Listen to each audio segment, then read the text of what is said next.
오직 하나님만 바라라 라는 제목으로 우리가 함께 하나님의 말씀 나누고자 합니다. 여러분 매우 잘 아는 복음성가죠. 나의 영혼이 잠잠히, 굉장히 고전 찬양이기도 하고 우리가 때로 많이 부르는 찬양이기도 합니다. 그런데 과연 우리가 이 찬양을 부를 때 얼마나 이 찬양의 의미를 알고 부를까 생각하면, 사실 우리가 물론 그 찬양 복음성가를 지을 때에 그 사람들의 마음을 직접 뭐 인터뷰를 하든지 교제를 하든지 하면서 알면 좋겠는데 그러지 못하니까, 그리고 무엇보다도 이 말씀을 제대로 묵상하지 않으면 또 우리가 제대로 부르기가 힘들잖아요. 그래서 오늘은 한번 이 말씀을 통해서 우리가 은혜를 받고 또 찬양을 하는 시간을 가졌으면 좋겠습니다. 자, 이 말씀 보면은 일단 그 시편에는 제일 먼저 제목이 써 있어요. 다윗의 시, 인도자를 따라 여두둔의 법칙에 따라 부르는 노래. 자, 이 찬송시는 다윗이 지었습니다. 그리고 제목을 보면 여두둔의 법칙에 따라 부르는 노래라고 되어 있는데, 이게 무슨 말이냐면 다윗이 찬송을 하도록 세운 사람들이 있어요. 예. 레위 지파의 므라리 자손 중에 아삽, 헤만, 여두둔이라는 사람을 이렇게 찬양을 하는 일꾼들로 세웠는데요. 그 근거가 되는 말씀을 제가 한번 읽어드리겠습니다. 역대상 25장 1절에서 3절 말씀 보면 이렇게 나와 있어요. 역대상 25장 1절부터 3절 말씀 보면 다윗이 군대 지휘관들과 더불어 아삽과 헤만과 여두둔의 자손 중에서 구별하여 섬기게 하되 수금과 비파와 재금을 잡아 신령한 노래를 하게 하였으니 그 직무대로 일하는 자의 수요는 이러하니라 하면서 다윗이 그 찬양을 담당하는 사람을 세우죠.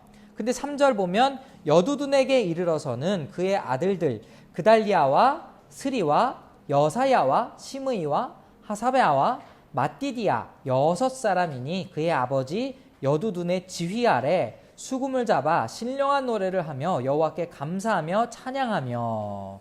이 말씀을 보면 굉장히 그 준비된 찬양을 하나님 앞에 올려드렸다 이렇게 생각할 수 있습니다.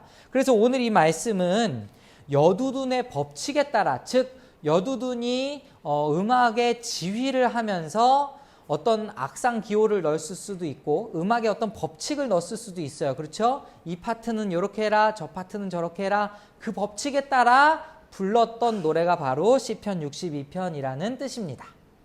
그리고 시편은 장르가 있어요. 장르가 있는데 우리 가까이에 61편, 63편, 64편 이런 시편들을 보면 다 탄식시예요. 하나님 앞에 탄식하는 시, 탄원하는 시, 간절히 기도하는 시, 그런 시인데 62편은 이 사이에서 우리 하나님의 성품에 대해 확신하는 내용이 담겨져 있습니다. 그래서 확신시로 분류가 되어 있어요. 하나님이 어떤 분이신지에 대해서 정확하게 드러내고 그의 찬송의 고백 속에 그분의 성품을 확신하는 내용이 담겨 있기 때문에 확신시라고 이야기를 합니다. 자, 그럼 오늘 본문 한번 보실까요? 1절, 나의 영혼이 잠잠히 하나님만 바라며 나의 구원이 그에게서 나는도다. 여러분, 지금 다윗은 어떤 상황이었을까요?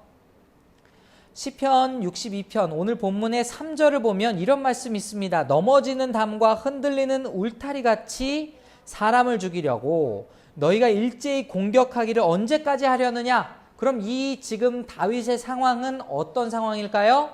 공격을 받고 있는 상황이죠. 대적들로부터 지금 공격을 받고 있는 그 상황에 다윗이 지금 하고 있는 고백이 뭐냐면 하나님만 바라본다라는 거예요. 그런데 지금 여기 보면은 본문에 하나님을이 아니고 하나님만, 오직 하나님만 바라본다라는 것에 우리가 같이 한번 생각해 볼 필요가 있습니다. 여러분은 지금 살면서 어떤 부분을 의지하며 또 어떤 부분을 바라보며 걸어가고 계십니까? 오늘 본문의 시편 본문의 다윗은 오직 그 영혼이 하나님만 바라본다라고 이야기를 하고 있어요. 특히나 지금 여기 잠잠히라는 말씀이 있죠. 잠잠히 바라본다라는 것은 인내가 포함되어 있습니다. 여러분 그 가까이에 시편 37편 7절의 말씀을 함께 보실까요? 시편 37편 7절. 시편 37편 7절을 보면은 이렇게 써 있어요. 여호와 앞에 잠잠하고 참고 기다리라. 자기 길이 형통하며 악한 꾀를 이루는 자 때문에 불평하지 말지어다. 지금 이 말씀 보면요, 잠잠히 기다린다라는 것은요, 하나님 앞에 불평하지 않고 악인들이 형통함을 바라보면서 억울해하지 않고 오직 그 하나님만 바라본다라는 것입니다. 자, 그러면은 지금 다윗이 왜 자기가 구원이 하나님께로부터 나온다고 고백을 했을까요? 왜냐하면 하나님의 성품이 2절을 보니까 오직 그만이 나의 반석이시요 나의 구원이시요 나의 요새이시니 내가 크게 흔들리지 아니하리로다. 사실 여러분이 살면서 여러분의 마음이 흔들리지 않았던 적은 없으실 겁니다. 그렇죠? 아마 제가 음악을 한 입장에서 예를 들어서 정말 연습을 충분히 하지 못했는데 무대에 서야 돼요. 마음이 요동할 수밖에 없습니다. 네, 불안할 수밖에 없다라는 뜻이죠. 뭐 전쟁터에 군사가 전쟁하러 나갔는데 무기가 상대방에 비해 형편이 없어요. 그리고 전력이 상대방과 비교했을 때 굉장히 부족해요. 그 마음이 흔들리고 요동할 수밖에 없죠. 그런데 지금 다윗이 물론 왕이긴 했지만, 인간 왕이긴 했지만 동시에 다윗은 어떤 인물이었냐 하면은 군사의 수장이었죠. 네, 군대를 이끄는 지도자였어요. 그렇기 때문에 지금 다윗은 2절에서 이 군사의 이미지를 들어서 이야기를 합니다. 나의 구원이시오 나의 요새이시다. 우리가 부를 때 그 복음성가의 가사에 뭐라고 돼 있죠? 산성이라고 돼 있죠. 예, 산성은 절대 무너지지 않는 견고한 성을 의지합니다. 그러니까 지금 여기에 있는 이미지, 나의 반석, 아주 튼튼한 바위, 그리고 산성, 이런 정말 흔들리지 않는 그런 하나님의 존재를 바라볼 때에 흔들렸던 내 마음이 요동하지 않는다는 거예요. 자, 그리고 여기에 보면 나의 구원이시라고 했는데, 특별히 여러분, 우리가 예수 그리스도만이 우리의 유일한 구원이십니다. 우리의 영혼의 구원자, 그렇죠? 우리의 정말 죄와 사망으로부터 건져내신 우리의 구원자, 이것을 너무 강조하다 보니까 여기에 있는 구원도 영혼의 구원으로 생각할 수 있어요. 물론 틀린 말이 아닙니다. 당연히 하나님께서는 우리 영혼의 구원자가 되시죠. 그런데 1차적으로 다윗이 지금 전쟁터 속에서 혹은 대적들의 위협을 받고 있는 그 상황 속에서 이렇게 이야기하고 있는 것은 무엇입니까? 예, 전쟁에서 승리하게 하실 수 있는 이가 바로 여호와 하나님이시다. 이 어려운 전쟁의 상황 가운데서 나를 건져내 주시고 승리로 이끌어 주실 분이 여호와 하나님이시다. 여기에서도 구원이라는 단어를 우리가 충분히 사용할 수 있지요. 그렇죠? 네. 자, 그러면서 3절 한번 계속 보실까요? 넘어지는 담과 흔들리는 울타리같이 사람을 죽이려고 너희가 일제히 공격하기를 언제까지 하려느냐. 사실 저는 3절이 굉장히 많이 난해했습니다. 지금 개역 성경을 보면 흔들리는 울타리같이라고 되어 있죠. 근데 개역 한글을 보면은 흔들리는 울타리 같은 사람을 죽이려고 이렇게 표현이 되고 있거든요. 근데 이게 제 나름대로 지금 공부를 해봤을 때는 개역 개정이 그래도 잘 표현을 한 것 같아요. 무슨 말이냐면 넘어지는 담과 흔들리는 울타리 같은 사람을 죽이려고 이렇게 표현을 하면은 다윗 그 자신이 지금 넘어지기 직전의 사람이 되어버리죠. 근데 지금 그 사람을 죽이려고 공격하는 이미지를 넘어지는 담과 흔들리는 울타리에 빗대어서 이야기를 했다라고 하면은 훨씬 말씀을 해석하기가 수월해지죠. 그러니까 지금 담이 넘어지려고 하는 것처럼 다윗을 덮치려고 합니다. 흔들리는 울타리처럼 다윗을 죽이려고 공격하려고 합니다. 그래서 지금 3절은 그 악인들을 이렇게 묘사하고 있는 거예요. 자, 그럼 여러분, 제가 여러분의 영혼 구원뿐만이 아니고 지금 요 나의 구원이, 2절의 나의 구원이가 이 전쟁터 상황 속에서 혹은 대적들과 싸우는 상황 가운데에서 다윗이 건짐을 받는 것을 구원이라고 표현한다면 지금 여러분의 상황 가운데 있는 그 모든 어려움들도 이 말씀 속에 적용이 될 수 있다라는 말입니다. 여러분이 살아가고 있는데 금방이라도 담이 나에게 쏟아져 넘어질 것처럼 나에게 위협으로 다가오고 있어요. 나의 상황 가운데 어려움이 마치 울타리가 넘어지려고 하는 것처럼, 나에게 바로 넘어지려고 하는 것처럼 위협이 나에게 다가오고 있어요. 그 상황 가운데 나의 구원자가 되실 분, 흔들리지 않는 반석이 되실 분, 결코 무너지지 않는 산성과 같은 그런 분이 누구시다? 바로 여호와 하나님이시다라는 것을 지금 다윗이 이야기하고 있는 것입니다. 그렇기 때문에 내 영혼이 잠잠히 하나님만 바라볼 수 있다라는 거죠. 우리가 삶 가운데 분명히 불만이 있을 수 있습니다. 하나님 앞에 원망을 쏟아낼 수도 있어요. 지금 이후에 보면은 다윗은 백성들에게 이렇게 권면합니다. 우리 8절 한번 보실까요? 백성들아, 시시로 그를 의지하고 그의 앞에 마음을 토하라.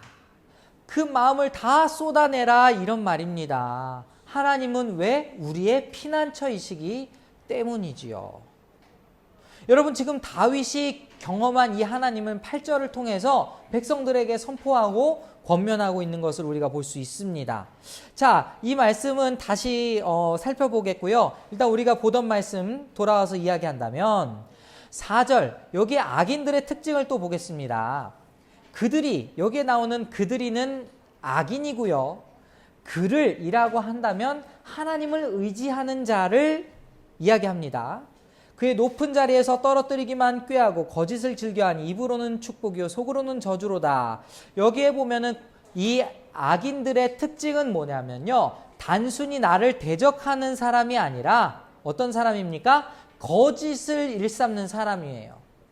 여러분, 근데 성경에서 마귀의 특징이 뭘로 나옵니까? 거짓말하는 영으로, 거짓의 영으로 자주 등장하잖아요. 지금 여기에 있는 그 악한 사람은 단순히 그냥 대적하는 사람은 그냥 단순히 나와 대적하는 그런 존재가 아닙니다.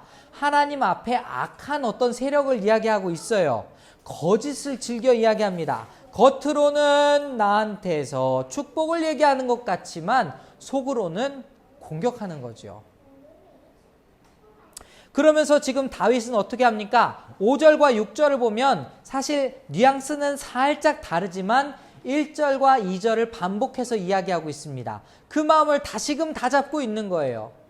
내 마음속의 확신을 다시 한번 이야기하고 있는 거예요. 지금 차이를 보면은 2절을 한번 보실까요? 2절에 나의 요새이시니 하면서 내가 크게 흔들리지 아니하리로다. 그런데 지금 6절을 보면은 그냥 내가 흔들리지 아니하리로다, 이렇게 나오죠. 네, 처음에 다윗이 하나님을 고백할 때 크게 흔들렸지만 이후에 하나님께서 지금 이 다윗에게 크게 힘을 주시고 견고하게 하셨더니 그 마음이 더 이상 크게 흔들리지 않게 된 거예요.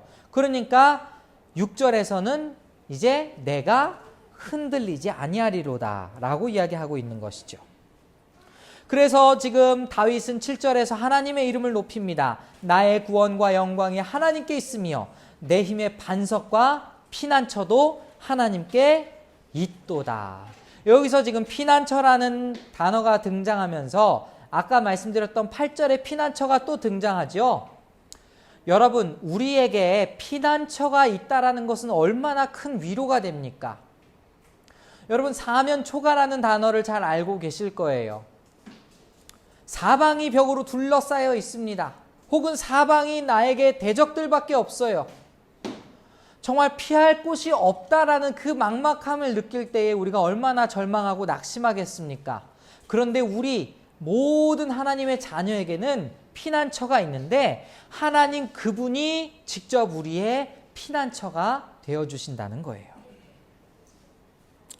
그러면서 여러분, 지금 다윗은 하나님과 사람에 대해서 어떤 비교를 하고 있습니다. 자, 9절을 보실까요? 아, 슬프도다. 사람은 입김이며 인생도 속임수이니 저울에 달면 그들은 입김보다 가벼우리로다 라고 나왔는데요.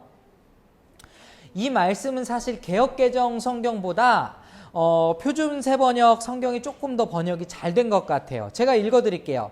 신분이 낮은 사람도 입김에 지나지 아니하고 신분이 높은 사람도 속임수에 지나지 아니하니 그들을 모두 다 저울에 올려놓아도 입김보다 가벼울 것이다. 여기에서는 지금 신분의 높낮이에 대해서 개역개정은 표현이 잘 안 되어 있는데, 원래 본문에는 이렇게 높은 사람, 낮은 사람 이렇게 구분이 되어 있습니다. 그런데 어떤 사람이든지 입김에 지나지 않아요.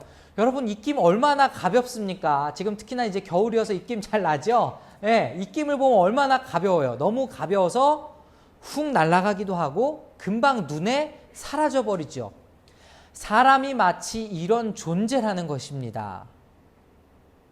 그래서 10절에서 다윗은 한 번 더 권면을 하죠. 포악을 의지하지 말며 탈취할 것으로 허망하여지지 말며 재물이 늘어도 거기에 마음을 두지 말지어다. 제 나름대로 지금 9절과 10절을 통해서 다윗이 이야기하는 바는 뭐냐면요, 1절에서 이야기했던 것처럼 오직 너희는 하나님만 의지하라는 걸 강조하고 있는 겁니다. 천한 사람, 높은 사람, 그냥 다 사람일 뿐이다. 입김과 같은 사람일 뿐이니까 그 사람을 의지해서는 안 된다. 포악을 의지하지 말라. 뭐 어떻게 보면은 우리의 힘과 관련된 것일 수도 있어요. 우리의 힘과 능력을 의지하지 말아라. 그리고 탈취한 것, 재물이 늘어도 이런 거 뭡니까? 우리의 물질을 또 의지하지 말아라. 심지어 거기에 마음조차도 두지 말아라. 다윗은 이렇게 권면하고 있는 것입니다. 11절 한번 보실까요? 하나님이 한두 번 하신 말씀을 내가 들었나니. 이것도 조금 번역이 애매하긴 한데 제가 여러분께 풀어서 말씀드리자면, 하나님께서 한 번 하신 말씀을 내가 두 번 깨달았나니, 이런 거예요. 하나님께서 한 번 말씀하셨을 때 내가 정말 깊이 깨달았다는 거죠. 권능은 하나님께 속하였다. 모든 능력이 다 하나님께 속하였다라는 것입니다. 그러므로 12절, 주여 인자함은 주께 속하였으니 주께서 각 사람이 행한 대로 갚으심이니이다. 여러분, 지금 보면은 11절에는 하나님의 능력이 강조되어 있고 12절은 하나님의 인자하심이 강조되어 있습니다. 이것을 지금 신약으로 와서 우리가 풀어본다면 무엇일까요? 주님의 십자가입니다. 하나님의 사랑과 공의로 이루어진 그 십자가를 우리가 온전히 의지하게 될 때에 하나님께서 우리에게 참 바위가 되시고 반석이 되시고 산성이 되시고 요새가 되시고 우리의 참 구원자가 되어 주신다라는 것입니다. 여러분, 사람을 의지했을 때에 넘어질 때가 얼마나 많습니까? 그렇지요? 우리의 물질을 의지했을 때 넘어질 때가 얼마나 많습니까? 특별히 여러분, 누가복음 12장에 가보시면 그 재물이 얼마나 허망한 것인지에 대해서 예수님께서 직접 이야기하시는 부분이 있어요.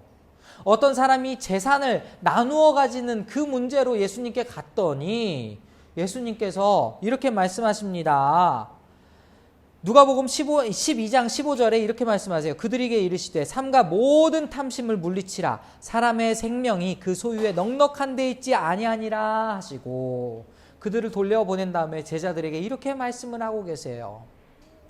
여러분, 우리가 가진 재물이 우리의 마음을 안정되게 할 것 같이 느껴질지라도 사실 우리의 의지할 수 있는 그 근원적인 분은 바로 하나님 한 분밖에 없으시다라는 겁니다. 제가 한 번 더 우리 교회에 또 이야기를 드릴게요. 지금 오늘 또 많은 친구들이 오지 않았습니다. 우리가 정말 개척교회를 해서 사람을 의지한다라는 것, 물론 사람과 함께 걸어간다라는 것은 맞는 말이지만 그 사람을 의지한다면 낙심할 수밖에 없고 넘어질 수밖에 없다라는 거예요. 하지만 그럼에도 불구하고 하나님께서 우리와 함께 하심을 확실히 믿을 때에 정말 우리는 갈대같이 흔들릴지라도 견고하신 그 하나님께 우리의 눈을 고정했을 때에 우리 마음에 참 구원과 평강이 있을 줄로 믿습니다. 혹시라도 정말 우리 정말 성도들 가운데에 마음의 불안함이 찾아오신 분이 있을지 모르겠어요. 아마도 그 마음 가운데에 왜 나에게 이런 시련이 찾아왔을까? 내 마음이 왜 그럴까? 이런 분들이 많이 있으실지도 모르겠어요. 그런데 지금 이 오늘의 말씀을 보면은 우리가 왜 흔들리고 있는가를 잘 이야기해주고 있습니다. 이 말씀을 뒤집어 얘기하면 뭐예요? 우리의 눈이 하나님께로 고정되지 못했기 때문에 사람을 의지하고 재물을 의지하고 무언가 정말 하나님이 아닌 다른 어떤 것에 의지하는 그 순간 우리는 흔들릴 수밖에 없다라는 것이죠. 자, 그럼 그 해결책이 무엇일까요? 돌아가서 8절을 다시 말씀드리겠습니다. 백성들에게 하는 권면을 한번 잘 들어보실까요? 자, 백성들아 시시로 그를 의지하라. 항상 그를 의지하라는 겁니다. 시시때때로 어떤 시간에든지 그분을 의지하라는 겁니다. 그의 앞에 마음을 토하라. 여러분, 하나님 앞에 여러분의 마음을 잘 쏟아내고 계십니까? 하나님 앞에 여러분의 마음을 솔직하게 그 마음 깊은 곳까지 드러내고 계십니까? 하나님께서 그 마음 가운데에 그렇게 정말 우리가 시시때때로 하나님을 의지하고 우리의 마음을 하나님께 쏟아내셨을 때에 그때에 하나님은 우리의 참 피난처가 되어주신다라는 겁니다. 그 피난처의 조건은 뭘까요? 우리가 갔을 때 안정이 되어야 되잖아요. 우리가 가 있을 때에 우리 마음의 평안을 누릴 수 있어야 진짜 피난처잖아요. 그런데 하나님이 우리의 피난처시라고 이야기하는 이 다윗의 고백은 얼마나 놀랍습니까? 특히나 다윗이 전쟁터 상황 가운데 있었고 매일매일 대적과 싸우는 그 상황 속에 있었다라는 것을 우리가 생각해 본다면 다윗의 고백은 오늘 우리에게도 똑같이 적용이 될 수 있을 것입니다. 오늘 이 말씀 한번 다시 정리를 해보실까요? 여러분, 우리가 자주 부르는 찬양, 나의 영혼이 잠잠히 하나님만 바라며, 우리가 그렇게 찬송할 수 있는 이유는 무엇일까요? 하나님께서 오직 주님만이 나의 피난처시오, 바위시오, 요새이시오, 산성이다라고 이야기할 수 있는 그 이유는 무엇일까요? 우리가 그분이 누구신지 잘 알기 때문에 그분을 온전히 의지할 수 있습니다. 그분은 반석처럼 견고한 분입니다. 우리 사람같이 흔들리는 그런 인생이 아닌 거예요. 재물처럼 있다가 없어져갈, 정말 사람처럼 오늘 말씀에 나온 것처럼 그런 입김과 비유되는 그런 말씀처럼 그냥 사라질 그런 존재가 아니라는 거예요. 여러분, 인생의 위기가 찾아왔을 때에, 어려움이 찾아왔을 때에 오늘 본문에 나온 다윗의 고백을 기억하면서 다시금 하나님께로만 여러분의 눈을 고정하시기 바랍니다. 하나님을 의지한다라는 것, 여러분, 의지한다라는 그 말 자체가 어쩌면 굉장히 어렵게 느껴질지 모르겠어요. 그러나 오늘 본문에 이 백성에게 권면했던 8절에 권면했던 다윗의 이야기를 들어본다면 우리가 시시때때로 하나님을 부르짖으며 시시때때로 하나님께 우리의 마음을 내려놓는 것, 그냥 뭐 달라라는 게 아니에요. 그냥 내 마음을 하나님께 토해내는 그 자체가 하나님을 의지하는 것이라는 것입니다. 여러분, 이 말씀을 듣고 정말 하나님께 솔직하게 나아가시기 바랍니다. 여러분의 마음에 고민이 되는 것들, 아직도 내려놓지 못한 것들, 시시때때로 언제나 우리와 늘 함께 하시는 그 하나님 앞에 여러분의 고민을 내려놓고 참 자유와 또 구원을 얻으시기 바랍니다.